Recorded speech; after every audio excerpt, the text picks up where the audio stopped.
Thank you, Chair. It's a pleasure to serve under your chairship. I'd like to start by thanking the honourable friend, the member for Hull West and Hessel, not just for securing this debate, but becoming a formidable champion for debt and welfare advice services up and down the country.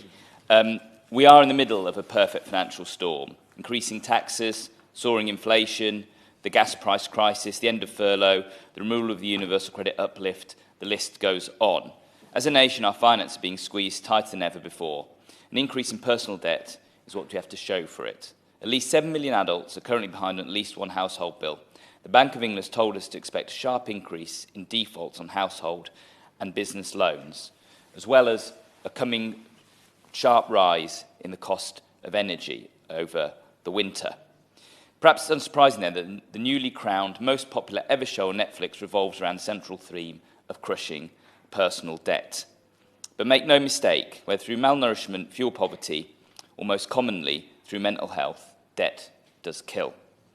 It killed Jerome Rogers, who died by suicide, aged just 20, having accrued debts of only just over £1,000, stemming from 2 unpaid £65 traffic fines. Disproportionately kills renters, the young, those on zero-hour contracts, and people of colour. But there is help at hand. Some of that comes from our own offices, the hundreds of dedicated caseworkers who work so hard for MPs, dealing with the broadest range of issues imaginable, and what can often be a fairly thankless task, and I think we all thank all of our staff for the work that they do. Pre-pandemic research from the CAB found that more than 3/4 of MP caseworkers have dealt with issues pertaining to bailiffs, and more still are dealing with a caseload characterised more and more by personal debt and the issues it causes. But MPs' offices are not debt advice centres. Our staff do not have the time, and although I'm lucky that my senior caseworker is also an experienced debt advisor, most of us are likely to have specifically trained staff in our offices. So when I heard MAPS were planning a proposed rise in funding for debt advice services, initially I thought I'd be pleased, especially given the predicted demand will rise by 60% by the end of the year. But my concern, like everybody else today, is that most of the funding is set to go to a handful of national services offering advice over the phone or online. And that change in funding strategy will have the impact of cutting face-to-face debt by possibly, face-to-face debt advice services by possibly as much as 50 to 60%. And I'd like to thank Unite the Union for their campaign to support the retention of the funding and potentially the increase of funding, not just because they're defending their workers, but they're defending people in the most awful circumstances and going above and beyond the remit of a trade union into broader social campaigning. In Leeds, this will mean at least 3 out of the 4 MAPS-funded services will lose advisors. For the benefit of those familiar with Leeds, this will mean that the Ebor Gardens Advice Centre is set to lose all of their debt advisors, as well as St Vincent's Support Centre. Better Leeds communities will also lose half of theirs, and to add insult to injury, Leeds City Council were not consulted prior to the recommissioning, and I'm sure none of our other local authorities were either. All of these services are based in my honourable friend for Leeds Central constituency, but cover the whole city with 8 constituencies, 800,000 people. I think the important thing also to remember is that these centres I just talked about are not just there for debt and welfare advice. They're multi-purpose community centres. If you go in and see a debt advisor and you don't have any food to feed your children, they'll give you a food parcel. If you are suffering from crushing mental health, they'll take you down the corridor and get you into the counselling service. If you've had nothing to eat that day, they'll take you downstairs and take you to the cafe.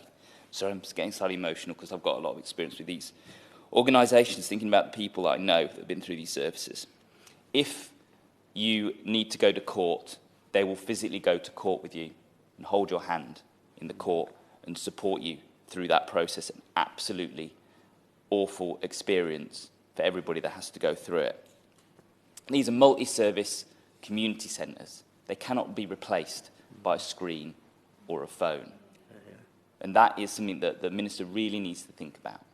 That we're not just talking about the fact that people won't be serviced around their debt, but they will not get support at all. They're already facing suicidal thoughts. Many people who are facing crisis around debt are suicidal, and we'll see a big increase in suicide rates. We'll see pressure on our A&E. see hospital and mental health institutions being inundated just for the sake of a fairly small amount of MAPS funding. These organisations, and so many like them up and down the country, do this absolutely vital and essential work. Experienced debt advisors can be the difference between shelter and homelessness for so many people, or happiness and despair. They change and save lives, like I've said. And once they've gone, once they've left the profession, it's very hard to come back. These are not well-paid jobs, you know. If you leave, they're absolutely, this is a vocation, this is a passion for these people. They want to help people, they want to save lives. They leave the profession, and they're very well qualified to go and work in many other areas, including financial services. They'll be paid much better. Once they're gone, they're gone. Every community needs to have these specialist debt advisors available to those who need them. As MPs, I'm sure all of us in the room can appreciate that people need face-to-face support for so many different reasons. And that's one of the reasons we hold surgeries for our constituents.